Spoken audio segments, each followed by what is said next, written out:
Hi everyone, Debra Sunderland of Sunderland Coaching.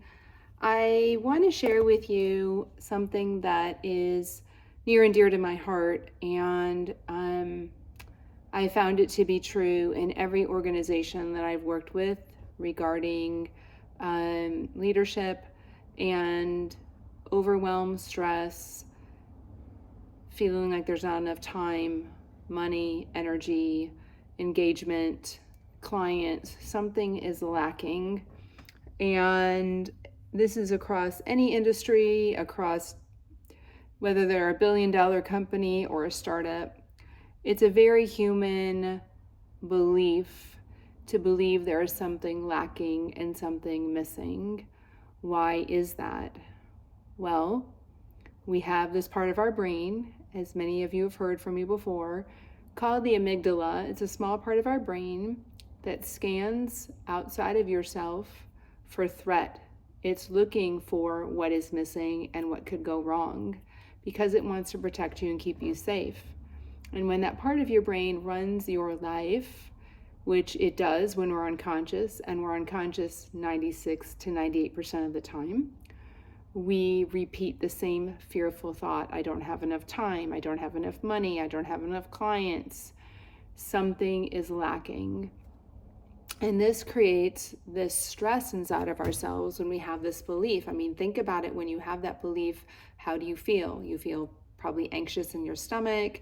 You might feel like you want to control and make it happen. So there might be tension in the back of your neck or your shoulders or your upper chest.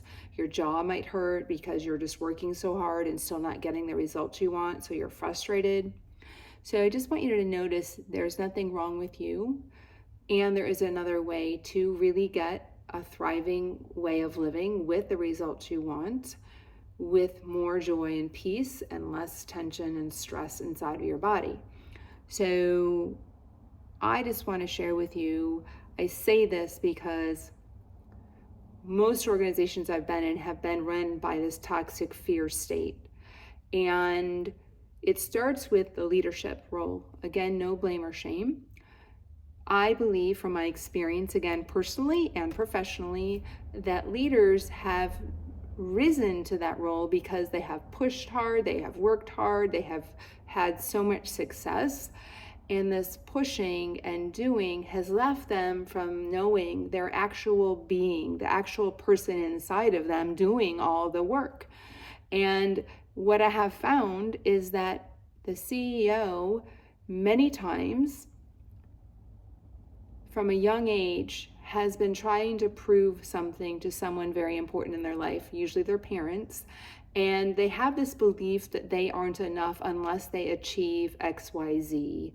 They have to prove something at school. They have to prove something to their teachers. They have to prove something to their friends. It's this proving. And what I have found is that they never feel that they're good enough or have enough. And so they keep running the show in their organization by creating more opportunities, by doing more and getting their team to do more. And they don't feel great about themselves or even the organization until they achieve something.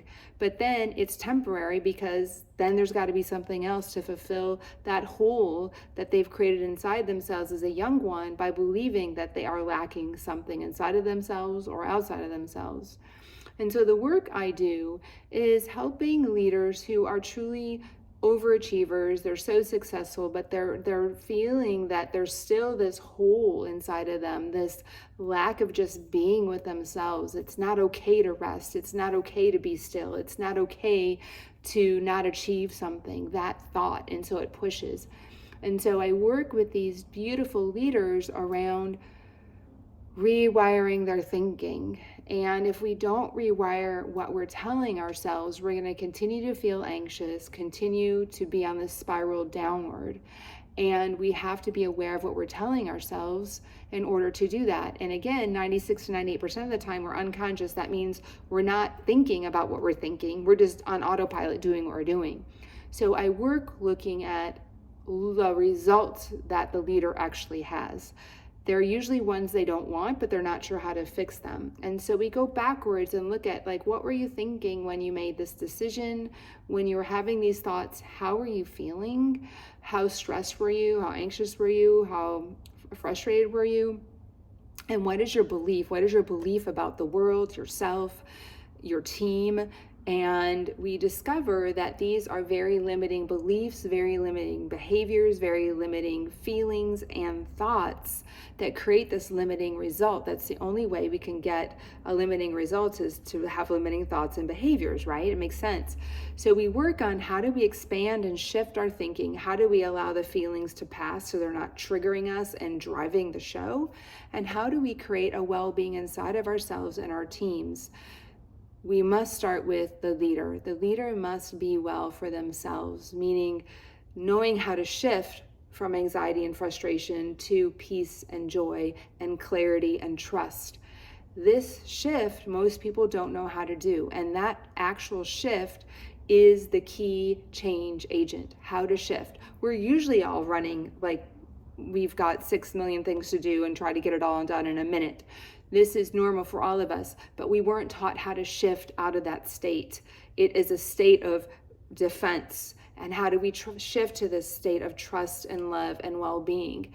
So I really encourage you to reach out to me for a 45-minute call. Bring me a stressful situation, a state of overwhelm, a state of fear, anxiety, and let's go over that belief so you can get a tool as to how to shift for yourself when you are feeling this way, because you can't even actually think of all opportunities or more ideas than the one you're probably focused on that has to happen in order for you to feel okay, in order for you to achieve something, but it's the same thought. And so you're not going to get a different result. So I want to give you this tool because I want well-being for you, and well-being for you means creating a well-being for your team, because you can start to teach them to think differently, feel differently, act differently to get the result they want, instead of beating their head against the wall, doing the same thing over and over again and getting more depressed, more anxious, and just more overwhelmed.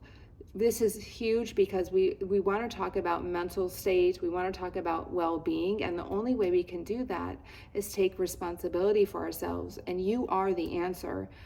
I know this is a long video, and I really want you to listen to what I have to say. And I say this because it's my practice that I've done for myself for well over a decade, and for all the beautiful leaders that I get to coach. Their lives change, their business changes, their relationships change, whether it's their spouse, whether it's their partner at work, whether it's even their children.